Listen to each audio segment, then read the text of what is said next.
సాక్షాత్తు పరమేశ్వరుడే స్థూల రూపంలో అవతరించిన క్షేత్రం తిరువన్నామలై. తెలుగువారు అరుణాచలమని అంటారు. అరుణాచలం పంచభూత లింగ క్షేత్రాలలో ఒకటి. దక్షిణ భారతంలో వెలసిన ఈ క్షేత్రం అగ్నిభూతానికి ప్రతీక.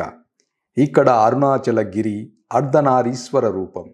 ఇక్కడ గిరి ప్రదక్షిణ చేస్తే శివపార్వతులకు ప్రదక్షిణ చేసినట్లే. 14 కిలోమీటర్ల దూరం ఉండే ఈ ప్రదక్షిణ మార్గమంతా విశాలమైన తార్ రోడ్డు, ఇరు ప్రక్కల ఎత్తైన వృక్షాలతో సుందరంగా ఉంటుంది. కొండ చుట్టూ 8 విశేషమైన ముఖ్యమైన శివలింగాలు ఉంటాయి. అవి ఇంద్రలింగం, అగ్నిలింగం, యమలింగం, నైరుతిలింగం, వాయులింగం, వరుణలింగం, కుబేరలింగం, ఈశాన్యలింగం మొదలైనవి. వీటిని తప్పక దర్శించండి. వీటితో పాటు మరెన్నో ఆలయాలే కాక సుప్రసిద్ధ రమణ మహర్షి ఆశ్రమం, శేషాద్రి ఆశ్రమాలు కూడా ఉన్నాయి. తిరువన్నామలైలో సాక్షాత్తు పరమశివుడై పూర్ణయోగ సిద్ధుడై కొండ రూపంలో దర్శనమివ్వడం వలన కొండ చుట్టూ ప్రదక్షిణ చేయడమే ఇక్కడ విశిష్టమైనది. ఈనాటికి కోట్లాది సిద్ధ పురుషులు, మహానుభావులు, యోగ పురుషులు, దేవతలు సూక్ష్మ రూపంలో ప్రతిరోజు ఇక్కడ గిరి ప్రదక్షిణం చేస్తూనే ఉన్నారు. ఇక పౌర్ణమి గిరి ప్రదక్షిణ ఎంతో ప్రత్యేకమైనది. మకరందం తేనెటీగలను ఆకర్షించినట్లు ఈ క్షేత్రం భూమండలంలోని అన్ని ప్రాంతాల భక్తులను ఆకర్షిస్తుంది. పౌర్ణమి రోజులలో మహాసముద్రాలు ఉప్పొంగినట్లుగా ఇక్కడకు వచ్చే భక్తులతో ఈ క్షేత్రం మహాభక్త సంద్రంగా మారుతుంది. అయితే ఈ పౌర్ణమి రోజు గిరి ప్రదక్షిణ అనేది తమిళ క్యాలెండర్ ప్రకారం ఉంటుంది. కొన్ని సందర్భాలలో మన తెలుగు క్యాలెండర్ పౌర్ణమి తేదీకి, ఇక్కడ తమిళ క్యాలెండర్ పౌర్ణమి తేదీకి తేడా వచ్చే అవకాశం ఉంటుంది. కాబట్టి పౌర్ణమి రోజు గిరి ప్రదక్షిణ చేయాలనుకునేవారు ఈ తేదీని తప్పక గమనించుకోవాలి.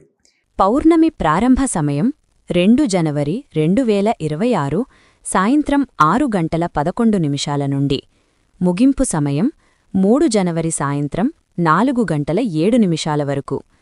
గిరి ప్రదక్షిణ చేయు రోజు 2 జనవరి శుక్రవారం రాత్రి.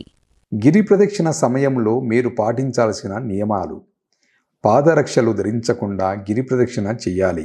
వాహనాలతో గిరి ప్రదక్షిణ చెయ్యరాదు. వయోభారం, అనారోగ్యంతో బాధపడుతున్నవారు తమ శక్త్యానుసారం నెమ్మదిగా నడిచి అక్కడక్కడ సేద తీరుతూ విశ్రాంతి తీసుకుంటూ గిరి ప్రదక్షిణ చెయ్యాలి. ఇక నడవలేని స్థితిలో ఉన్నవారు గిరి ప్రదక్షిణ చేయకుండా ఉన్న చోటు నుండి సాష్టాంగ నమస్కారం చేసుకుంటే చాలు. గిరి ప్రదక్షిణ చేస్తున్నప్పుడు కబుర్లాడకూడదు. భగవన్నామ స్మరణ చేసుకుంటూ గిరి ప్రదక్షిణ చెయ్యాలి. వ్యర్థ ప్రసంగాలు చెయ్యరాదు. సంస్కృతం లేదా తెలుగు భాషలలోని దైవనామాలను స్మరిస్తూ నెమ్మదిగా గిరి ప్రదక్షిణ చెయ్యాలి. అరుణాచల శివ, అరుణాచల శివ, అరుణాచల శివ, అరుణాచల అనే నామావళిని జపిస్తూ గిరి ప్రదక్షిణ చేయడం చాలా మంచిది.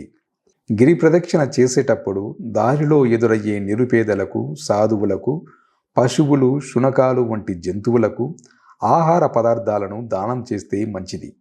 గిరి ప్రదక్షిణకు వెళ్ళేవారు ముందుగానే వారి వెంట పండ్లు, బిస్కెట్లు, బ్రెడ్డు తదితర ఆహార పొట్లాలను తీసుకెళ్లడం మంచిది. ముఖ్యంగా మీ వెంట ఎక్కువ బరువు లేకుండా చూసుకోండి.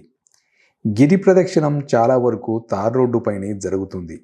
ఎక్కువ మంది ఉదయం సూర్యతాపాన్ని తట్టుకోవడం కష్టం కాబట్టి రాత్రిపూట లేదా తెల్లవారుజామున గిరి ప్రదక్షిణ చేయడం మంచిది.